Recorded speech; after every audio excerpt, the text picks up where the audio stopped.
Thinking about a military career? Then there's one test you've absolutely got to get past. And today, we're going to crack the code on the ASVAB.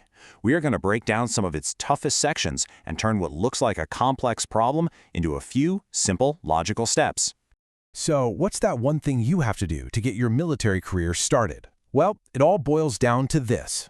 You guessed it, passing the Armed Services Vocational Aptitude Battery, or ASVAB. It's the gateway, and we're basically going to hand you the key today. All right, here's our game plan for today. We'll tackle physics and mechanics, we'll decode the math, and explore the science of our world. And we'll wrap it all up with your final mission, how to conquer this thing. Ready? Let's get into it. All right, first up, we're diving into physics and mechanics. This is where you'll see questions about how the world works. Everything from simple machines like ramps to how electrical circuits are put together. But before we even look at a problem, let's get our heads in the right space. One of our sources said it best: a lot of these questions are really just common sense. It's less about having complex physics formulas memorized and more about just applying logic.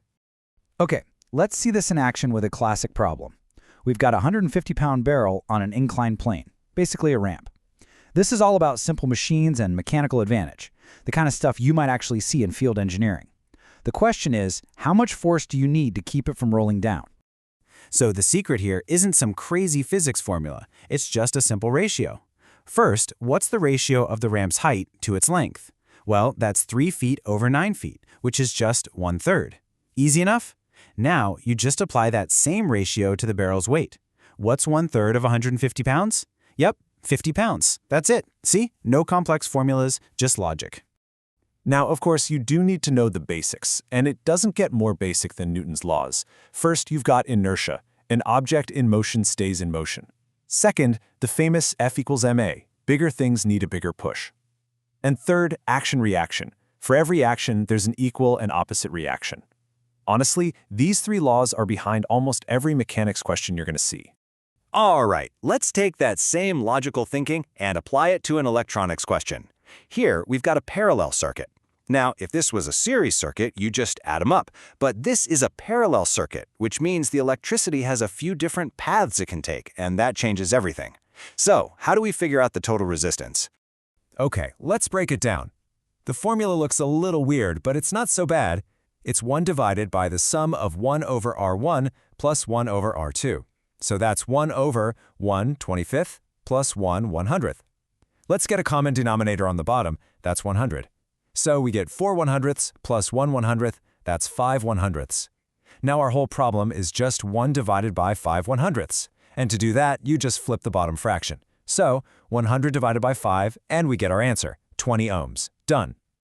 Okay, let's switch gears. We're moving into our second section, decoding the math.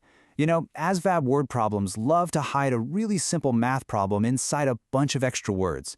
Our job is to find the signal in all that noise. Take a look at this one. It seems pretty straightforward, right? Just a simple area and cost problem. But there's a trick, a classic ASVAB trap. Did you see it? And there it is. This slide really lays it out for you. They give you the dimensions in feet, but the cost is per square yard. That is such a classic move. If you just multiply the feet and then the cost, you're going to get it wrong. The absolute key here is to convert your units first. So here's how you do it right. First, feet to yards. We know there are 3 feet in a yard, so 18 feet is easy, that's 6 yards. 16 feet is just 16 divided by 3 yards. Okay, now we can find the area in square yards. 6 times 16 over 3, that gives us 32 square yards. And finally, you multiply that by the cost, 55 cents per yard, and you land on the right answer, $17.60. Here's another one you'll definitely see. They give you the final price with tax, and they want you to find the original price. This trips so many people up, because your first instinct is to just subtract 5% from the total, but that's not how it works. The right way to think about this is with a little bit of algebra. The total price, that $22.05, is really the original price multiplied by 1.05, right?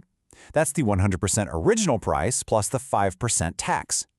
So to get the original price, all we have to do is divide the total by 1.05. And boom, you get a nice, clean $21. All right, we've tackled mechanics and math. Now for our third section, the science of our world. This part of the test is super broad. We're talking everything from biology and ecology to even basic nutrition. You don't need to be an expert, but you do need a good range of general knowledge. A perfect example is biological classification. You need to know that hierarchy: kingdom, phylum, class, and so on. And here's an awesome mnemonic to lock it in your brain. King Philip came over for great spaghetti. Seriously, you'll never forget it. The test also gets into how organisms interact. So, quick pop quiz. What do you call a relationship where one organism benefits, but the other one gets a raw deal?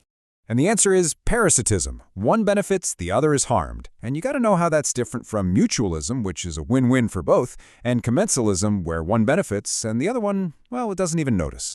And this really shows you just how broad the science section can be. You might even get a question about nutrition. You're expected to know the basics, like that calcium is good for your bones, iron helps your blood carry oxygen, and vitamin A is important for your vision. It's all about that solid foundation of general knowledge. So, as we're wrapping up here, I want to circle back to the main idea. Whether it's physics, math, or science, the ASVAB is not trying to trick you with some obscure formula. It's really just a test of how well you can apply basic concepts in a logical way. We've looked behind the curtain, we've demystified the logic, the code is officially cracked. So now, you've got your final mission. Take this way of thinking and run with it. The only real question left is, which section are you going to conquer first?